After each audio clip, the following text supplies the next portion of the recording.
John Rule, what day is it? I don't know. 22nd of January 2018.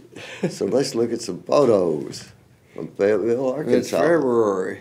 Yeah, it's not February yet. It must be the 24th. Okay, these pictures are from... Yeah, January. Yeah, these are from earlier back in the year when things were all beautiful. Well, they are beautiful. Green, and these are things that I showed at the City Planning Commission last week. Just getting... That was a good deal.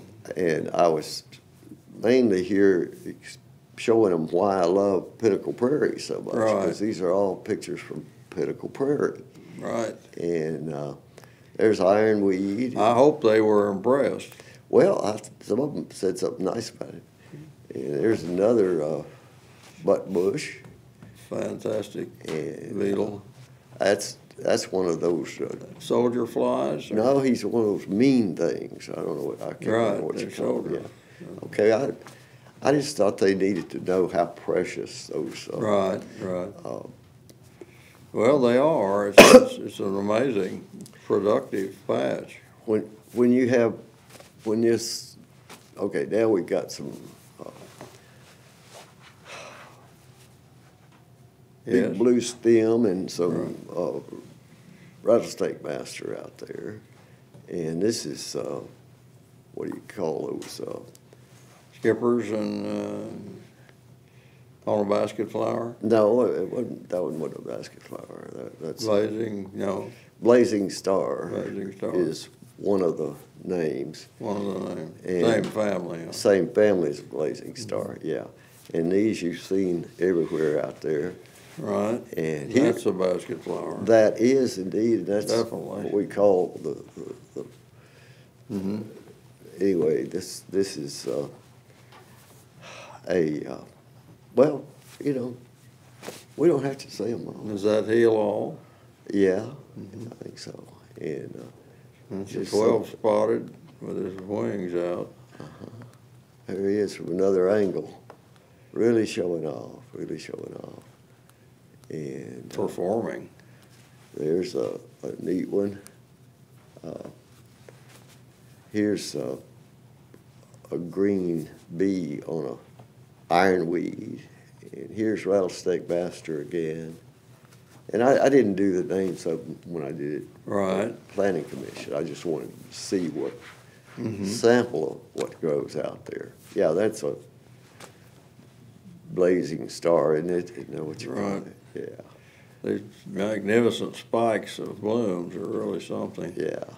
And this is a milkweed. It's one of the tiny milkweeds, and it's really up close and makes the bugs look really big on it.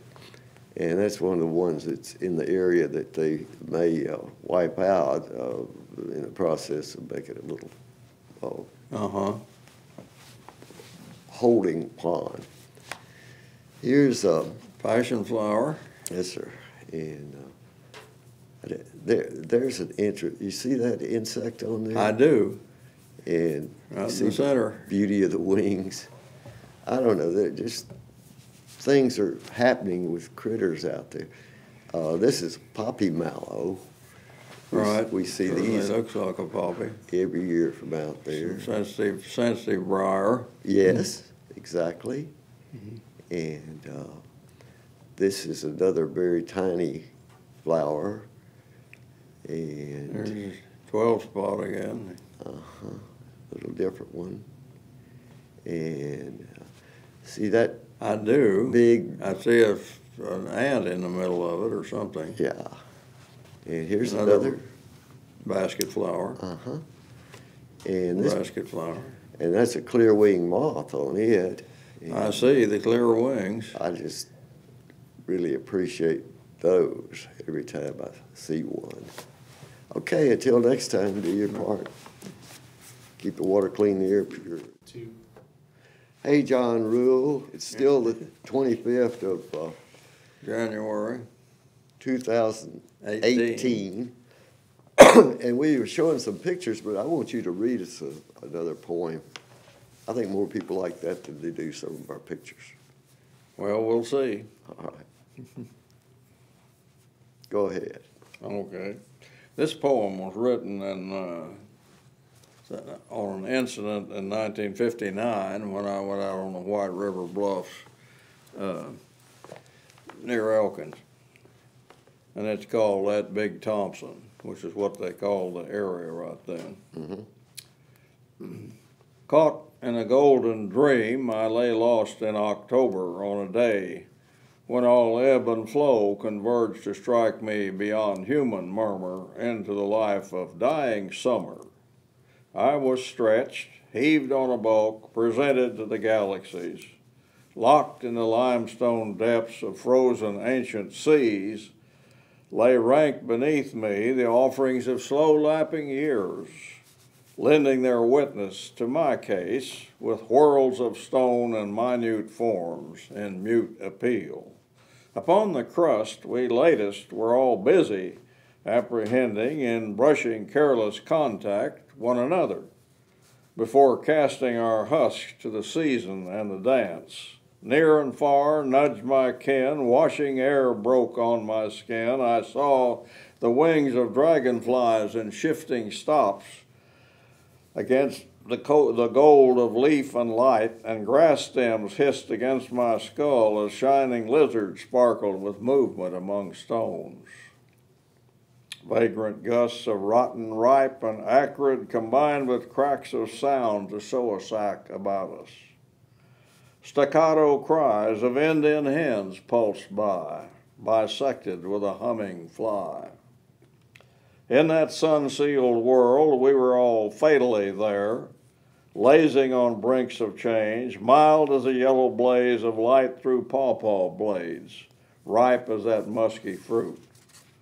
And in the curl of fern broke out the fiery cold, ceaselessly slipping down pendant stems, sieving through steps of moss, spraying from final rims as hummer fountains.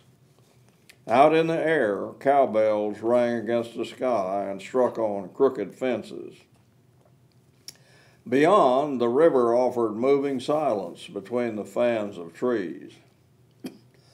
Below, a moccasin lay with lifted head to feel that spray of water dropping from the cliff above its day. Clarity fell on me like light sucked into bones. Sealed to rock I was, printed with sun, pierced in mind, handed keys to locks yet unrevealed. Then that my being gasped to surround or break through the glass, dissolving momently into being, seeing all, beautifully like causeways beyond logic, crystal fact. Seeing spirit shot with light the niches of the physical, dropped the body's known shell, then poised in peace an endless beginning. Mind spread in silence, flow and stay are one. Acceptance rose from us as mist across mountains, timeless, timeless. But shadows clothed forms, and I came back to me, rebodied in my form, reluctant and stiff-limbed. I lingered, sought a sign. When in the turning glow a star came out and signaled blazing change. And pleased with this old promise, I went down the fragrant cliff. Thank you, John Rule. See ya. Thank you for listening.